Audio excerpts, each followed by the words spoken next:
Side నుంచి తీస్తారు video ఉన్నది సార్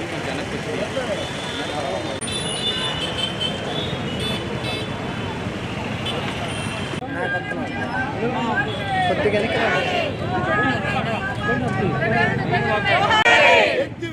ఎత్తివేయాలి టీటీడీ చైర్మన్ మహిళలపై పెట్టిన అక్రమ కేసులను డౌన్ డౌన్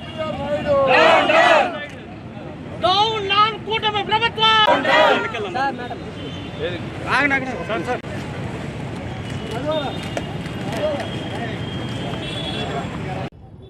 తిరుపతిలో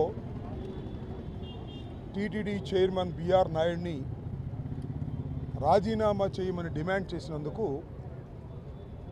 వైఎస్ఆర్ కాంగ్రెస్ పార్టీ మహిళా కార్యకర్తల మీద కొందరి నాయకుల మీద అక్రమంగా అన్యాయంగా ఎస్సీ ఎస్టీ కేసు పెట్టి ఇవాళ కోర్టులో ప్రొడ్యూస్ చేయబోతున్నారు. ఇది చాలా దురదృష్టకరమైనటువంటి పరిణామం, అప్రజాస్వామికమైనది కూడా.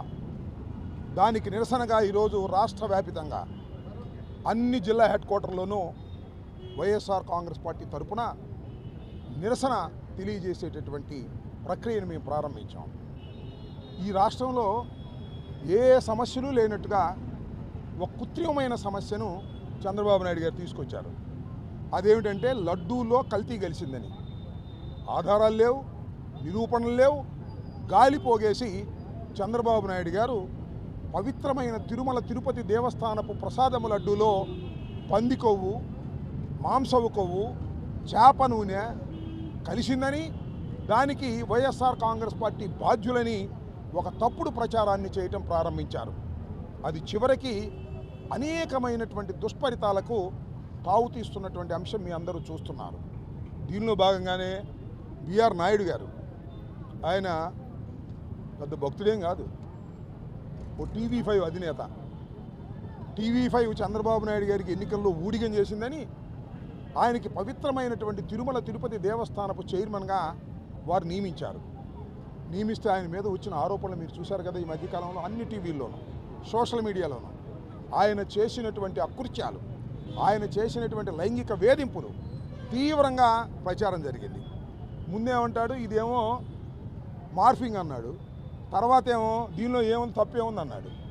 ఈ రకంగా సమర్థించుకునే కార్యక్రమం చేస్తున్నాడు. కానీ ఆ పవిత్రమైనటువంటి తిరుమల తిరుపతి దేవస్థానానికి చైర్మన్గా చేసే అర్హత లేదని గ్రహించక రాజీనామా చేయటల్లా దాన్నే బట్టి కూర్చున్నాడు. సరే, ఆ బిఆర్ నాయుడికి బుద్ధి లేకపోతే లేకపోయింది, చంద్రబాబు నాయుడు కన్నా బుద్ధి లేదు. చంద్రబాబు నాయుడు అయినా రాజీనామా చేయించవచ్చు కదా, రాజీనామా చేయించే ప్రశ్న లేదు.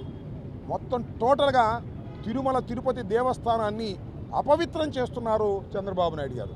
నిజంగా చంద్రబాబు నాయుడు గారికి భగవంతుడు అంటే భయము లేదు, భక్తి లేదు. ఆయనకున్నంత పదవంటే ఆశ, డబ్బంటే ఆశ, భయమేమీ లేదు భగవంతుడు అంటే. భగవంతుడి గురించి ఎన్ని అబద్ధాలు చెప్పి వైఎస్ఆర్ కాంగ్రెస్ పార్టీ మీద బురదల్లాలనేటువంటి ప్రయత్నం చేస్తున్నారు. దీనికి చంద్రబాబు నాయుడు గారు ఇంతకు ఇంత అనుభవిస్తాడు. ఒకటి నేను చెప్పదలుచుకుంది ఏంటంటే, నిన్న తిరుమలలో తిరుపతిలో వెంకటేశ్వర స్వామికి అపవిత్రం చేస్తున్నటువంటి బిఆర్ నాయుడిని తక్షణమే రాజీనామా చేయమని డిమాండ్ చేసినటువంటి మహిళల మీద ఎస్సీ ఎస్టీ కేసు పెడతారు. నాకు అర్థం కాలేదు, ఎట్లా పెడతారు? ఎస్సీ ఎస్టీ కేసు పెట్టి పారేస్తారు. ఎస్సీ ఎస్టీ కేసు పెడతారు, మహిళలను రాత్రి జైల్లో పెట్టారు, ఇవాళ కోర్టులో ప్రొడ్యూస్ చేస్తారు. రాష్ట్రంలో ఎంత విచిత్రంగా ఉందంటే, వైఎస్ఆర్ కాంగ్రెస్ పార్టీ వారు నేరం చేయకపోయినా నేరం చేసినట్టు జైలుకి పంపిస్తారు. తెలుగుదేశం పార్టీ వాళ్ళు పెద్ద నేరం చేసినా జైలుకి పంపరు, పోలీస్ స్టేషన్లో పిలిచి పంపించేస్తారు. ఒక ఆయన ఎంపీ గారు డ్రగ్స్ కేసులు ఇరుక్కుంటే స్టేషన్ పిలిచి పంపిస్తారు, పార్లమెంట్కి వెళ్ళిపోయాడు. అంటే తెలుగుదేశం వాళ్ళు మాత్రం నేరాలు చేసే హక్కు ఉంది, వాళ్ళకి స్టేషన్ బెయిల్ ఇచ్చేస్తారు. కానీ వైఎస్ఆర్ కాంగ్రెస్ పార్టీ వాళ్ళు నేరం చేయకపోయినా నిరసన చెప్పినా వాళ్ళని కేసులు పెట్టి పోలీస్ బెయిల్ ఇవ్వకోకుండా చిన్న సెక్షన్లు పెట్టైనా సరే కోర్టులో పెట్టి మేనేజ్ చేసి తీసుకెళ్ళి సెంట్రల్ జైలుకో మరొక జైలుకో పంపిస్తారు. ఇది ఇవాళ రాష్ట్రంలో జరుగుతున్నది. మేము ప్రధానంగా డిమాండ్ చేస్తున్నాం, బిఆర్ నాయుడు తక్షణమే రాజీనామా చేసి తిరుమల తిరుపతి దేవస్థానం యొక్క పవిత్రతను కాపాడాలి. ఒకవేళ బీఆర్ నాయుడు చేయకపోతే చంద్రబాబు నాయుడు ముఖ్యమంత్రి అయినా బీఆర్ నాయుడికి వార్నింగ్ ఇచ్చి చేయించవలసిన బాధ్యత ఉన్నది. ఇది మొదటి డిమాండ్. రెండవది ఏంటంటే, ఏదైతే నిన్న వైఎస్ఆర్ కాంగ్రెస్ పార్టీ మహిళల మీద ఎస్సీ ఎస్టీ అట్రాసిటీస్ కేసు పెట్టి వేధించాలని ప్రయత్నం చేస్తున్నారో ఆ కేసుల్ని తక్షణమే విత్డ్రా చేసుకోవాలని ఈ సందర్భంగా డిమాండ్ చేస్తున్నాం.